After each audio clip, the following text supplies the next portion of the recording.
안녕하세요. 건강한 전립선을 위한 건전한 비뇨기과 김 교수입니다. 오늘은 많은 분들이 걱정하시는 거품뇨에 대해 말씀드리겠습니다. 오늘 영상 끝까지 보시면 다음 내용들을 알 수 있게 됩니다. 첫째, 거품뇨는 왜 생기는가? 둘째, 거품뇨가 생겼을 때 어떻게 해야 되냐? 셋째, 병원에는 언제 가봐야 되냐? 마지막으로 거품뇨를 없애거나 줄이려면 어떻게 해야 되냐? 이 정도면 여러분들이 거품뇨에 대해 궁금하신 내용의 거의 대부분일 겁니다. 그러니까 이 영상 끝까지 시청하시고 오늘 거품뇨를 한번 마스터해 봅시다. 거품뇨는 소변을 보고 났을 때 소변이 거품이 생기는 증상을 말합니다.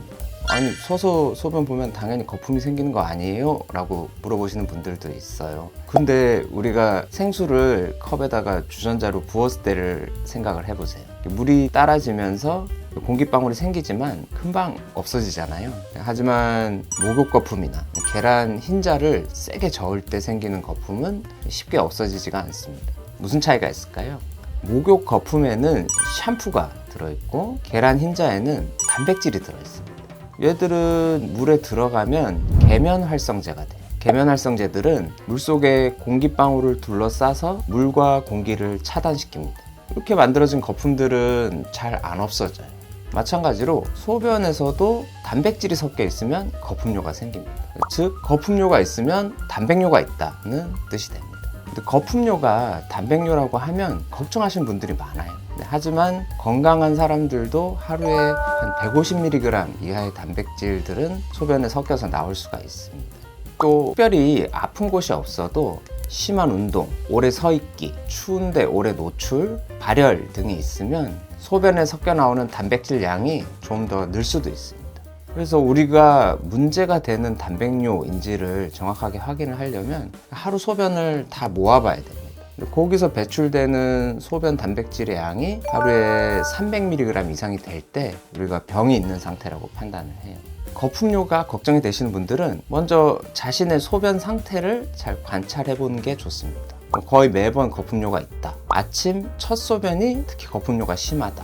최근에 몸이 자주 붓는다. 고혈압이나 당뇨가 있다. 변기에 물을 안 내리고 5분 정도 기다려봐도 거품이 안 없어진다. 같은 증상이 있으면 문제가 있는 거품뇨일 가능성이 높습니다. 증상을 꼼꼼히 체크해 봤는데 문제가 있는 것 같으면요, 일단 약국이나 인터넷에서 소변 스틱 검사지를 구하셔서 자가검사를 먼저 해보시는 것이 좋습니다. 자가검사에서 단백뇨가 1+ 이상으로 나오면요, 병원에 나오셔서 자세한 검사를 받아보는 게 좋습니다. 콩팥은 쉽게 생각하면 정수기 같은 기능을 한다고 생각하면 됩니다. 피를 걸러서 노폐물들을 소변으로 배출시키고요, 이때 단백질, 적혈구, 당은 필터가 걸러서 몸으로 다시 흡수를 합니다. 그런데 사구체 신염, 신증후군 같은 콩팥 질환이 있으면요, 이건 정수기 필터가 망가진 거하고 같습니다. 그러니까 콩팥이 단백질, 적혈구, 당을 못 걸러줘서 단백뇨, 혈뇨, 요당이 생깁니다. 또 고혈압이 있으면 한 번에 콩팥에서 걸러줘야 하는 피의 양이 많아져서 단백질, 적혈구, 당을 다 못 걸러주고 또 단백뇨, 혈뇨, 요당이 생깁니다. 이런 상태가 오래되면 결국 또 콩팥이 망가져요. 피에 당이 많은 상태를 당뇨라고 하는데요, 당뇨가 있으면 당을 콩팥이 다 못 걸러줘서 소변에 당이 나오는 요당이 생깁니다.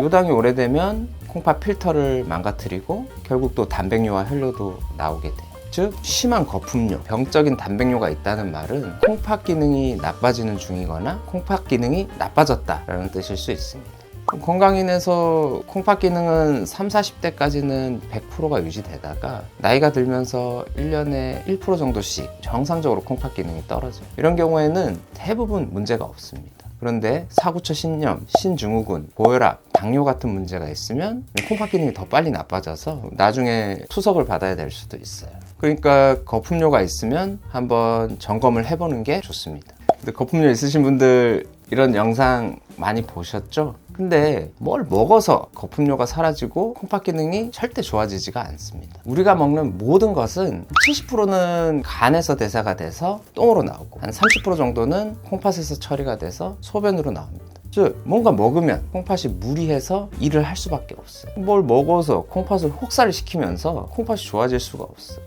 거품뇨를 줄이고 싶으면 반대로 콩팥을 쉬게 해줘야 됩니다. 콩팥을 쉬게 해주려면요, 콩팥 기능이 나빠지는 원인인 혈압, 혈당을 철저히 관리해야 하고요, 콩팥에 무리가 되는 쓸데없는 약, 식품을 오히려 드시지 말아야 됩니다. 또 음식을 좀 싱겁게 드시는 게 좋고요, 과도한 단백질 섭취는 콩팥 기능에 무리가 되니까 피하시는 게 좋습니다.